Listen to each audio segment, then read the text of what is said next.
क्यों?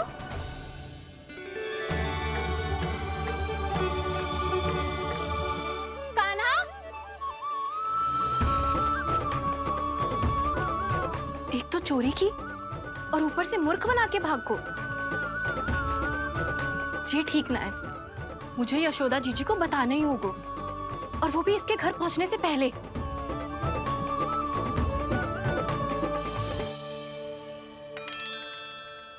अरे पल्लू मत खींच, तनिक रुक जा, दे रही हूँ, पूजा तो करने दे।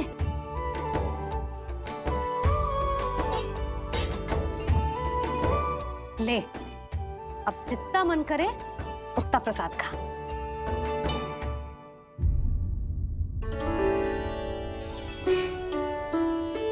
या तो मैं सच्ची बावली हो गई हूँ कि मुझे हर समय कान्हा दिखता रहता है, या फिर मेरा लल्ला कुछ अधिक ही विशेष है कि मेरे साथ ना होके भी सदैव अपनी मैया के साथ ही रहता है।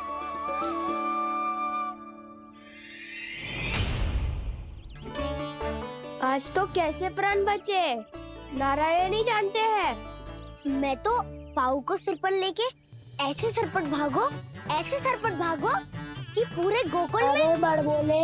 इस समय तो बड़ी बड़ी मत हाको, पर असली लाभ तो वानर महाराज ने उठाया है। पूरी की पूरी मटकी अकेले लेके निकल लिए। ये हमारी प्रतीक्षा कर रहा था ताकि हम माखन बांट सके। हमारे साथ ना दाऊ, उनके साथ।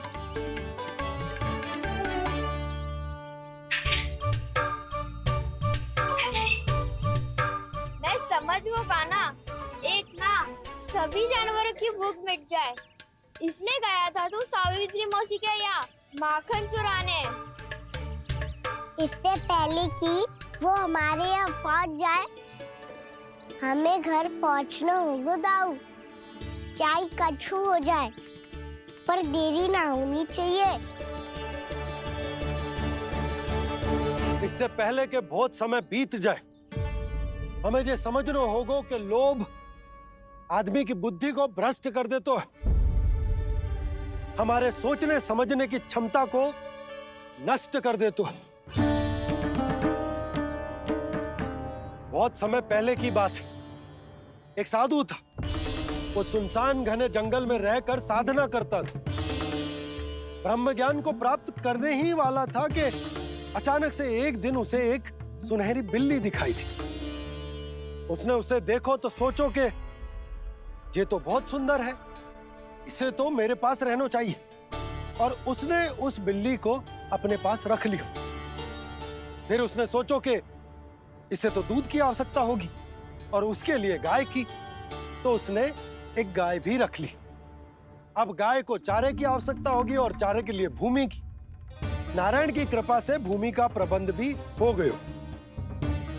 अब भूमि को जोतनो है, चारा उगानो है, चारा काटनो है, और उसे गाय को खिलानो है। गाय को खिला के उसे दूध निकालनो है, और दूध निकाल के बिल्ली को पिलानो है। कार्य बढ़ गो। अब उसे लगो कि सहायता के लिए 2 जोड़ी हाथ और होने चाहिए, तो उसने विवाह भी कर लियो। कुछ समय बीतो और संतान हो गई, और उसे एक बड़े घर की आवश्यकता अनुभव हुई। इसी प्रकार धीरे धीरे लोभ ने उसे अपनी छाया में ले लिया, और वो नारायण की साधना कर ब्रह्म ज्ञान को पाने के अपने परम लक्ष्य को भूल गो। फिर अनेक वर्ष बीतने के पश्चात उसकी अपने गुरु से भेंट हुई। पहले तो उन्होंने उसे पहचाना नहीं, और पहचानो तो उनने कही कि एक बार, बस एक बार अपने कर्तव्य से भटका था तू, और देख कैसे देखते ही देखते लोभ के जंजाल में गहरे ही गहरे धंसता चला गया। सोचो, कहीं उस व्यापारी को धन के लोभ में अपना वचन देकर आप सब भी जे ही भूल तो ना करने जा रहे। परिवार, घर द्वार, भोजन, सुख शांति, जीने के लिए आवश्यक जिस सब कुछ तो है आपके पास। इसीलिए मुझे चिंता हो रही कि जिस प्रकार उस साधु ने ब्रह्म ज्ञान प्राप्ति का अवसर गवा दिया था, आप सब भी इस लोभ में आकर अपना सुख चैन ना गवा जाए।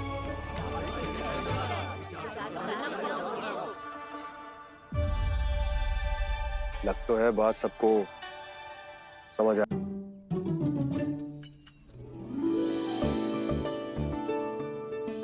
भाभी आसानी से ना मिलने देंगी कान्हा से, पर उसे देखे बिना रहा भी तो ना जा रहे हो मुझसे। कहाँ है वो? मुझ पे बहुत क्रोध है उन्हें, इतने शीघ्र शांत ना होगा। उन्हें मनाना तो पड़ेगा ताकि मैं नंद भवन में फिर से बिना किसी रोक टोक के आ जा सकूं। पर क्या बोलूं, कैसे मनाऊं उन्हें?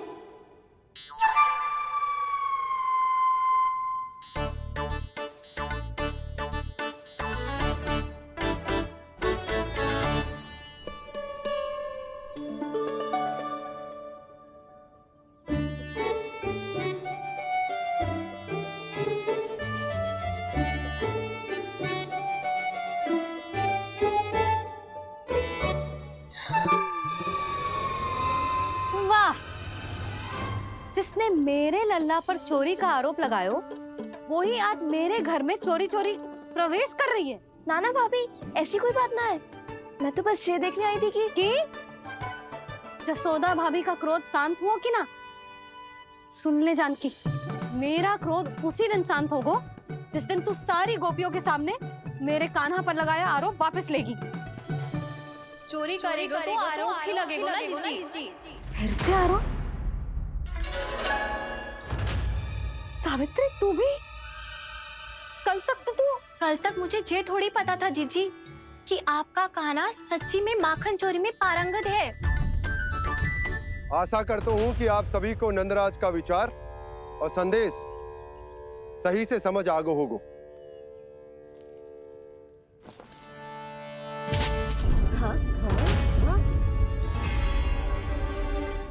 सिक्कों की खनक बता रही है कि पोटली कितनी भारी है। एक ही दिन में कितनी वजन पा गई जे।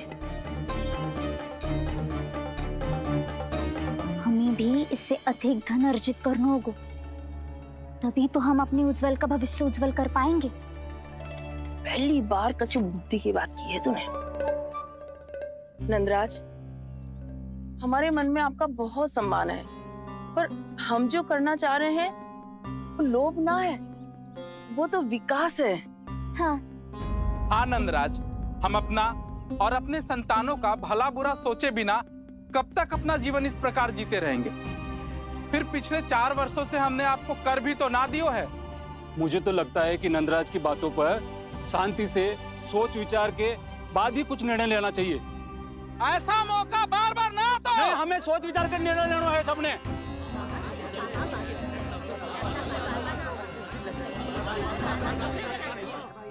चोरी में पारंगत?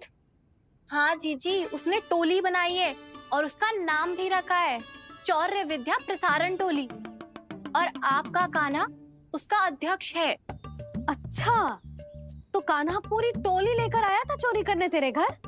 और नहीं तो क्या।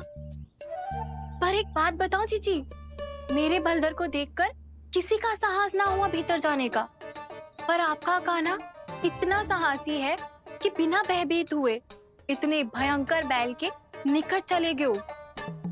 सच्ची? और तेरे रक्षक बैल ने कुछ ना किया उसे? है ना अचरज की बात। क्रोध के स्थान पर वो तो उसके सामने ऐसे झुको जैसे कि प्रणाम कर रहा है। और जीजी, आपका कान्हा साहसी ही ना, बहुत चतुर भी है।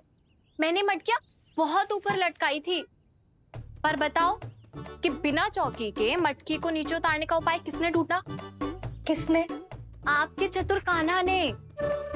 उसने अपने सखाओं को पर्वत बनायो और एक पक्के सेनापति की तरह बिना भयभीत हुए उनके ऊपर चढ़ गयो और मटकियां उतारने लगो। और एक ही ना, तीनों की तीनों मटकियां उतार ली।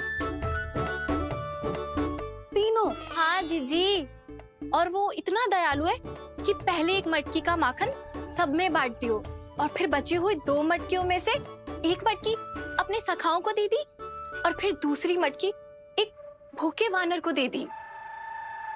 और फिर जब मैं उसके सामने जाके प्रश्न करने लगी तो उसने मुझे अपने तर्कों के जाल में उलझाया और बड़ी आसानी से सिद्ध कर दिया कि वो तो परोपकार कर रहा था।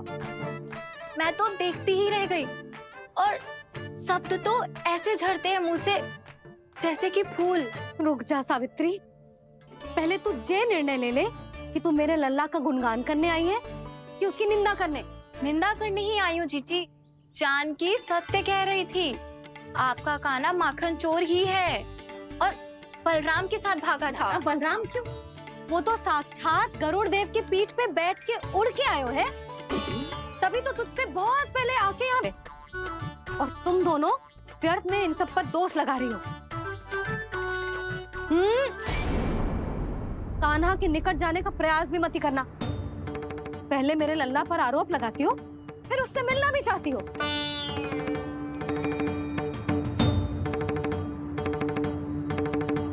पर जीजी चोरी, अरे उसे तो चोरी का अर्थ भी ना पता होगा।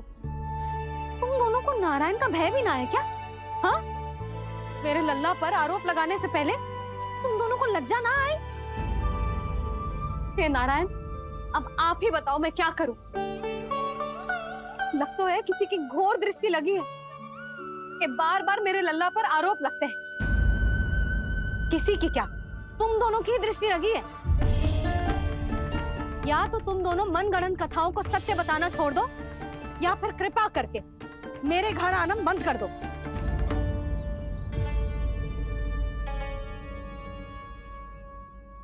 अब दोनों मुंह क्या ताक रही हो? हाँ, जाओ यहां से। और तुम दोनों नंद जी की सभा में क्यों ना गई? हाँ?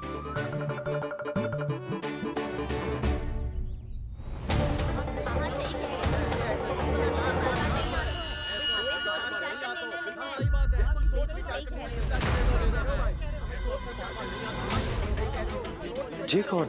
पहले तो कभी ना देखो इसे।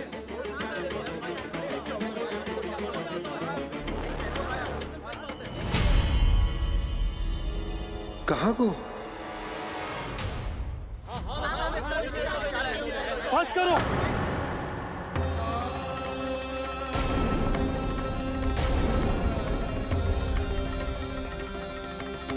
मेरी आंखों के सामने मैं गोकुल में इस तरह फूट पड़ते ना देख सकता।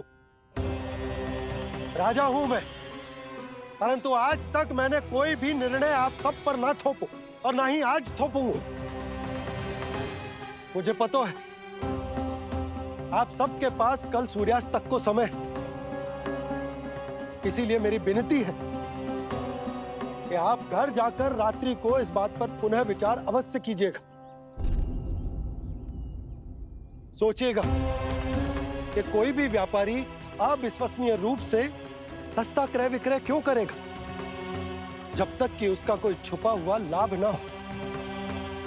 हमें सोचना होगा कि कहीं हम उसके बिछाए जाल में फंस तो ना रहे।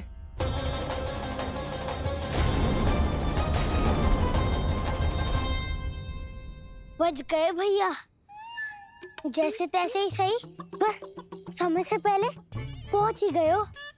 सावित्री मौसी तनिक सी बात को इतना बड़ा चढ़ा के बोल रही थी जितना उज्जवल भी ना बोलतो।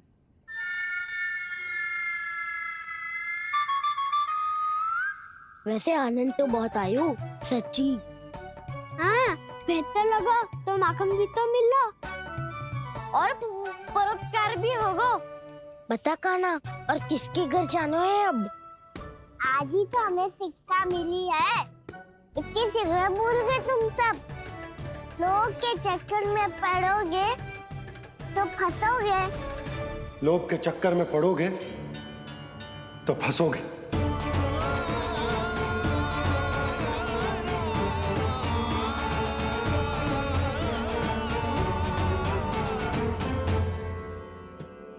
चोर, चोर कह रही है मेरे निर्दोष से बालक को। अब तो इन दोनों ने अति ही कर दी है।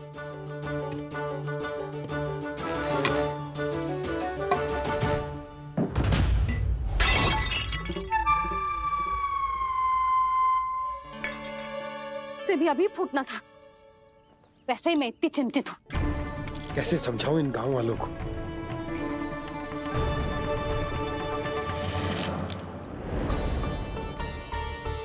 कोई समझने को तैयार ही ना है।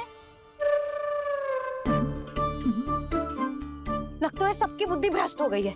सही कह रही हो यशोदा तुम। मुझे तो लगता है कि सोचना समझना ही छोड़ दिया सबने।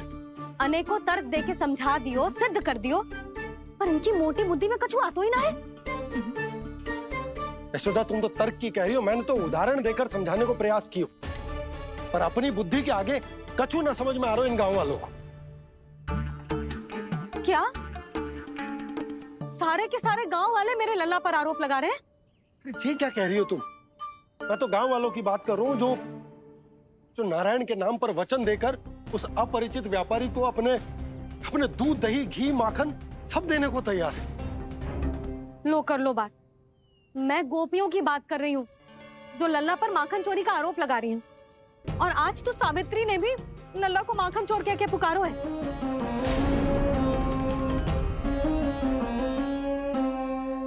सावधान यशोदा, कहीं बड़ा होकर माखन चोर ना बन जाइए। अच्छा, ये सब आप छोड़ो, स्त्रियों की बात है, मैं संभाल लूंगी। आप ये बताओ सभा में क्या हुआ? गोकुल में फूट पड़ गई यशोदा, लोभ की फूट।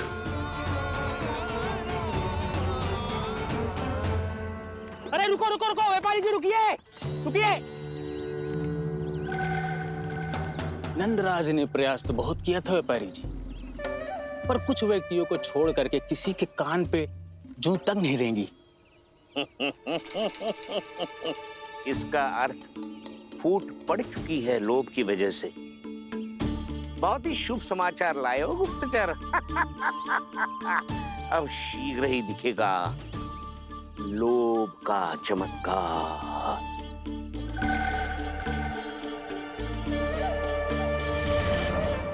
लोभ से बचने को जो पाठ हम कान्हा को पढ़ा रहे थे ना, आज वही पाठ मैं इन गांव वालों को समझाने में असमर्थ रहा। आप चिंता मत करो जी, धीरे धीरे सब ठीक हो जाएगा।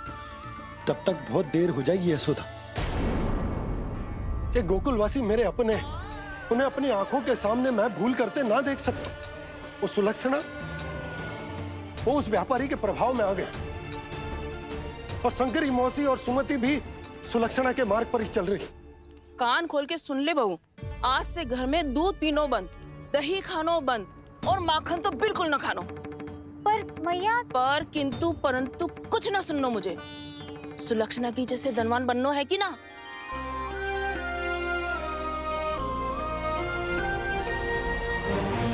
तो फिर जैसा मैं कहती हूँ वैसा कर, तभी तो अधिक से अधिक दूध, दही, माखन बेचकर अधिक से अधिक धन अर्जित कर पाएंगे हम।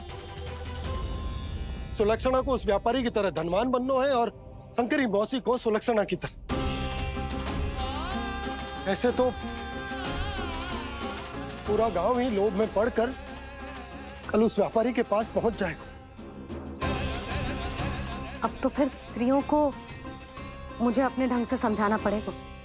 अब गोकुल वासियों को चाहे कोई भी कितना भी समझा ले, बुझा ले, ज्ञान बांटे, उन्हें केवल एक ही भाषा समझ में आएगी, लोभ की भाषा। लगता है आपके पास बहुत उत्तम योजना है व्यापारी जी। सब झटक लूंगा।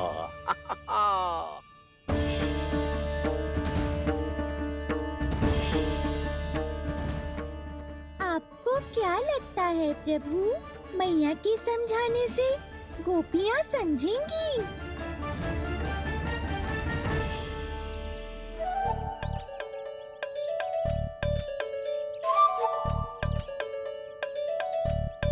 कान्हा, और कितनी प्रतीक्षा करवाएगो? अब बता भी दे, माखन चुराने किसके घर जाना है? इतना आसान ना है निर्णय करना, समय लगता है, सोच विचार करना पड़ता है। पर ये निर्णय किया कैसे जाए पता है मुझे। लगता है वे निर्णय करना पड़ेगा कि बचना कैसे।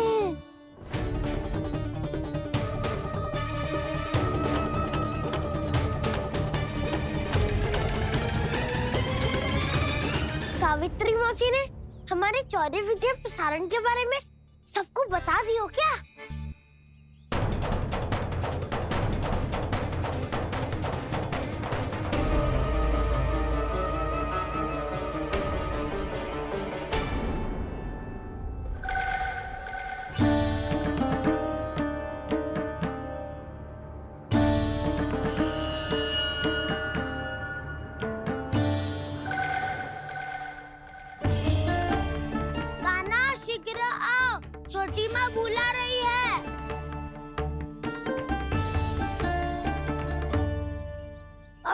पड़ेगी और कुटाई भी होगी। चौरी विद्या प्रसारण कल ही आरंभ हुआ था और आज ही समाप्त हो जाएगा। सब इतने गंभीर क्यों है आज? गंभीर तो होंगे ही ना दाऊ, क्योंकि मैया आज अच्छा वाला पाठ पढ़ाने वाली है।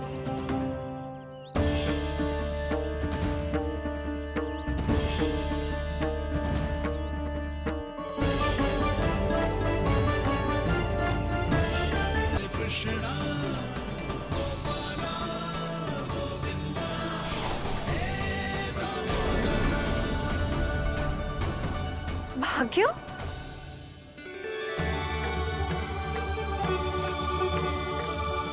कान्हा, एक तो चोरी की और ऊपर से मूर्ख बना के भाग को। ये ठीक ना है। मुझे यशोदा जीजी को बताना ही होगा, और वो भी इसके घर पहुंचने से पहले।